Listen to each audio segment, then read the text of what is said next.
თუ გაინტერესებს სამკაულის რესტავრაცია როგორ ხდება, მაშინ დავიწყოთ.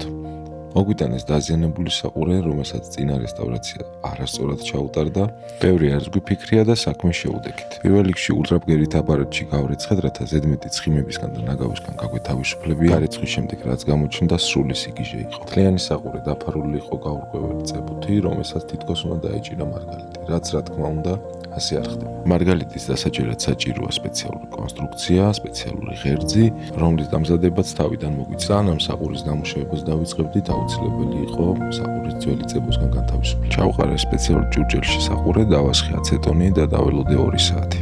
იქედან გამომდინარე, რომ აცეტონი აქროლვადი ნივთიერებაა, დავაფარე ცელოფანი, თუმცა საკმარისი მაინც არ აღმოჩნდა. საყურე ჩავაბრუნე და უკვე 24 საათი დაველოდე. რესტავრაცია განსხვავდება ახალი სამკაულის დამზადების პროცესისგან. მოითხოვს გაცილებით მეტ ნებისყოფას, გაცილებით მეტ დროს, სავსეა სიურპრიზებით და მოულოდნელობებით. მუშაობის პროცესში აუცილებელია განსაკუთრებული სიფრთხილის გამოჩენა. წებოს მოცილების შემდეგ საყურის მეორე ნაწილზეც მოვაძრეთ მარგალიტი, იქაც აღმოჩნდა, რომ დამჭერი ღერძი არ ყოფილა, თითქმის ნოლიდან მქონდა ყველაფერი ასაწყობი. პირველ რიგში ჩავამაგრე სურგუთში არ ნივთიერება, რომელიც შეიცავს კანი, ბორცვს, ცარცს და ცვილს.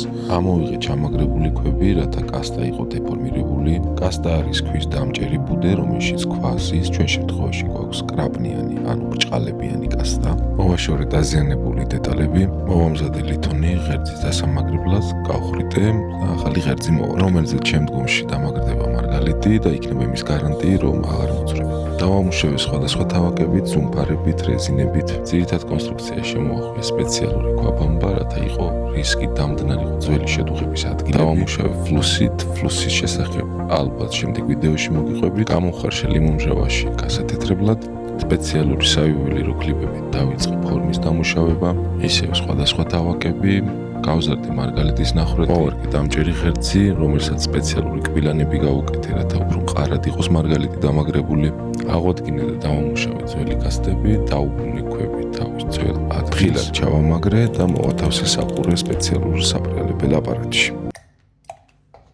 გაფრიალების შემდეგ მარგალიტი სპეციალურად გამოზადებულ ღერძზე საიველი წებუთი დავამაგრე და აი შედეგიც. თითქმის გადასადნობად განწირული საყურის ახალი სიცოცხლე დაუბრუნე, იმედია ჩვენ მოხარებელი კმაყოფილი დარჩება. როგორ მოგეწონათ, დამიწერეთ კომენტარებში, აპატრულებით.